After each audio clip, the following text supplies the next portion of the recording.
গোলাম আজম, মির্জা, জাহাঙ্গীর, আব্দুর রহমান সন্ত্রাসী, এদের হাতে আমার ভাসুর হত্যা করেছেন। ওরা এদের হাতে মৃত্যুবরণ করেছেন। আমরা তাদের বিচার চাই, গোলাম আজমের বিচার চাই, গোলাম আজম সন্ত্রাসীর বিচার চাই। আমরা সন্ত্রাসীদের কবল থেকে বাঁচতে চাই, মুক্তি চাই।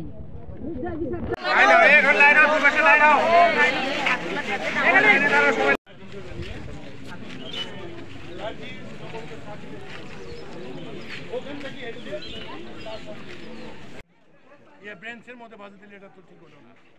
তখন তার পক্ষ বাবু ভাই 12 এপ্রিল মন্ডলাহাট বাজারে অনাকাঙ্ক্ষিত ঘটনায় আমাদের স্থানীয় বিএনপির কর্মী বাদশা ভাই অসুস্থ হয় এবং তাকে রংপুর মেডিকেল কলেজ হাসপাতালে গত রাত 12টার দিকে তাকে মৃত্যু ঘোষণা করা হয়।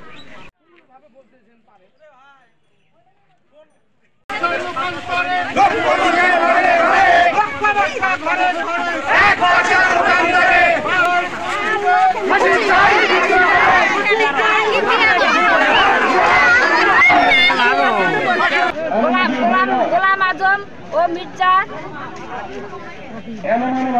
এরা দুই ভাই এদের দল নিয়ে আমাদের উপর হামলা করে, আমার ভাসুরদের উপর হামলা করে।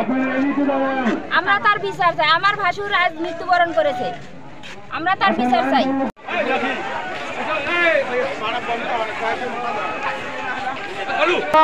আমাদের সাথে থাকেন, আমরা ও শেষ পর্যন্ত দেখে দেব। আমরা নতুন করে আমরা এই মামলা আবার 302 ধারা মোতাবেক আমরা এন্ট্রি করতে চাই এবং যারা পরিচিত অপরাধী তাদের অবশ্যই কোনো ছাড় নাই। তাদের এই বাংলার মাটি থেকে এবং এই সাপারাটির মাটিতে তাদের কোনো আর স্থান হবে না। এটা আমি বিএনপির সদস্য হিসেবে এটা আমার একান্ত দাবি। এবং যে কর্মীটা মারা গেছে এটা আমাদেরই কর্মী,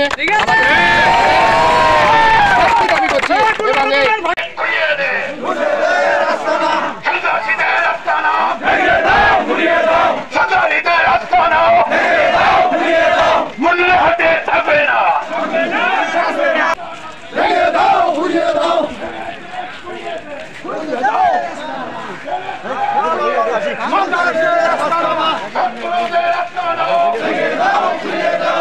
কাছে আমাদের অনুরোধ, তাদের প্রশাসনের মাঠ পর্যায়ে গোয়েন্দা বাহিনী সমস্ত ধরনের প্রশাসন এখন আছেন, তারা দ্রুততম সময়ের মধ্যে দ্রুত খুনিদেরকে গ্রেফতার করে শাস্তির আওতায় আনতে হবে, না হলে আমরা কঠোর থেকে কঠোর কর্মসূচি নিতে বাধ্য হব।